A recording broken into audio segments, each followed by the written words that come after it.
Hey, it's Rylan at the Vic Shop. Guys call me all the time asking for diagnostic advice, and my answer is always the same, which is I have no freaking clue what's wrong with your bike. I can't diagnose it over the keyboard. There's just no way, and I'm sorry, and I don't want to lead you astray.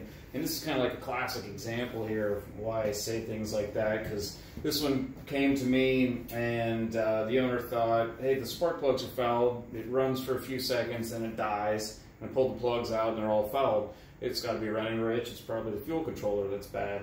And I get that email from all over the country all the time, you know, or a similar circumstance. Hey, it's running or not running, and I've come to this conclusion, you know, am I on the right track or whatever? And no, you're not. And here's why. So this thing, it run for a few seconds, you know, 5 or 10 seconds, and then die. Pull the spark plug out, and it's completely sooted over and blackened. And so a guy's reaction is going to be, oh, it's running rich. And so when you say that to me, I'll go, oh, really? How did you know it's running rich? Have you tested the air-fuel ratio to find out? Well, no, it's the spark plug. And there's like huge misconceptions about spark plugs, and basically throw everything you know about reading a spark plug out the window because it doesn't apply.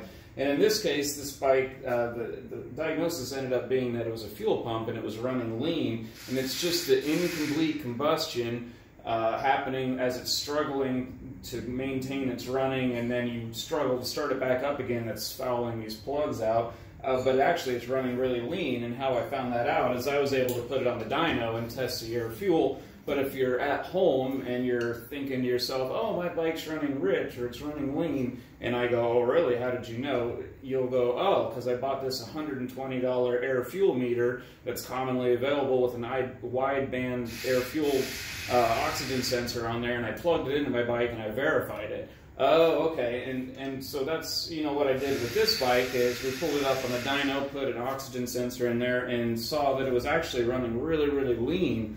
And then I got into the Power Commander just to make sure it wasn't bad, and everything looked good in there, and I added a huge amount of fuel really quickly just to see if it made any change, and it still died because it was so lean.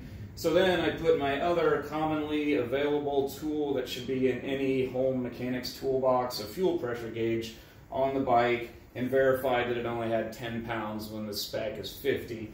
And so having those two tools, like maybe $250 worth of tools there, took what could have been, you know, a long diagnosis and turned it into a 10-minute diagnosis, you know.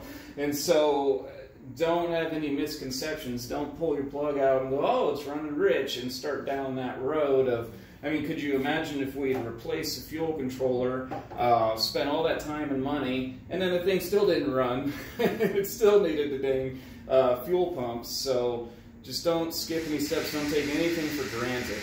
That's my advice.